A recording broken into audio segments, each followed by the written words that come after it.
கடலும் நண்டும் ஃப்ரெண்ட்ஸா இருக்கிறாங்க. டெய்லி இந்த நண்டு அங்க ஊர் உலகம்லாம் சுத்திட்டு சாயந்தரமா கடல் கிட்ட வந்து பேசும். ஒவ்வொன்னையும் அது சொல்லிக்கிட்டே இருக்கும். கடல் ரொம்ப ஆச்சரியமா கேட்டுட்டு இருக்கும். அப்படியா அப்படியா, ஏதோ நீ எனக்கு ஃப்ரெண்டா இருக்கிறதுனால இந்த உலகத்துல நடக்கிறதெல்லாம் நான் தெரிஞ்சுக்கிறேன்ப்பா, ரொம்ப தேங்க்ஸ்பா அப்படின்னு 2 பேரும் நல்லா மனமொத்த நண்பர்களா இருக்கிறாங்க. ஆனா இந்த நண்டுக்கு ஒரு குணம் என்னன்னா, அந்த கடற்கரையில அது நடந்து வரும்ல, நடக்கும்போது அந்த கடற்கரையில அதோடைய சுவடு பதியும். அது பாக்குறதுக்கு நட்சத்திரம் மாதிரி அழகா இருக்கும். அதனால அதை நின்று அதை ரசிச்சுக்கிட்டே வரும். தன்னுடைய வலைக்குள்ள நுழையிறதுக்கு முன்னாடி திரும்பி பார்க்குமா, இந்த கடல் அலைய வச்சு அதை உடனே அழிச்சிரும். இது ஒவ்வொரு நாளும் நடக்குது. இது வரவுள்ள படக்கு படக்குன்னு அதை அழிச்சிருது. இந்த நண்டுக்கு மனசு என்னமோ பண்ணுது.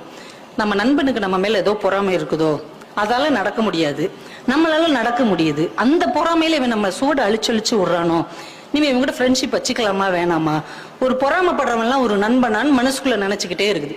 இன்னொரு நாளைக்கு இதே மாதிரி பேசிட்டு வருது, வேகமா அதை அழிச்சிருச்சு. இது வலையில நின்று முறைச்சு பார்த்துக்கிட்டே இருக்குது. இன்னொரு நண்டு அந்த வழியாவே போகுது.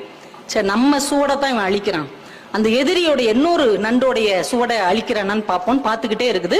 அந்த நண்டோடைய சுவடை இதை அழிக்கவே இல்லை. அந்த நண்டு ஹாயா நடந்து அந்த பக்கம் இருக்கிற ஒரு வலைக்குள்ள போகுது. இதுக்கு செம காண்டாயிருச்சு. உண்மையிலேயே இவன் நம்ம மேல மட்டும்தான் பொறாமப்படுறான் அப்படின்னு நினைச்சுக்கிட்டு இருக்கும் போதே அந்த வழியா ஒரு நரி வருது.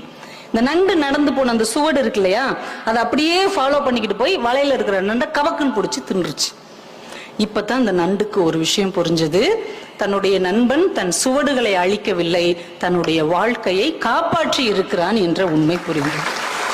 உடனே ஓடி வந்து மறுபடியும் அந்த கடற்கரையில் எழுதுச்சு, முன்பே காப்பான் அன்பே நட்புன்னு எழுதுச்சு. அதையும் அந்த கடல் படிச்சுட்டு உடனே அழிச்சிருச்சு. தன்னுடைய நட்பு கெட்டாலும் பரவாயில்லை, நண்பன் கெடக்கூடாது என்று யார் நினைக்கிறார்களோ அவர்கள் தான் உண்மையான நண்பர்கள். அப்போ உண்மையான நண்பர்கள் உங்களை சுற்றி இருக்கிறாங்களா அப்படின்னு பாருங்க. அப்படிப்பட்ட உண்மையான நண்பர்கள் உங்களுக்கு அமைந்தார்கள் என்றால் அவர்களை தக்க வைத்துக் கொள்ளுங்கள்.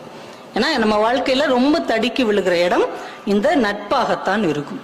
இந்த நட்பு நல்ல விதமா அமைஞ்சிச்சுன்னா நீங்க வாழ்க்கையில வேற உயரங்களுக்கு நீங்க போக முடியும். அதே நட்பு கொஞ்சம் ஏறுக்கு மாறாக அமைந்து விட்டால் நம்ம எங்க போய் நிற்போம் அப்படிங்கிறதே நமக்கு தெரியாது.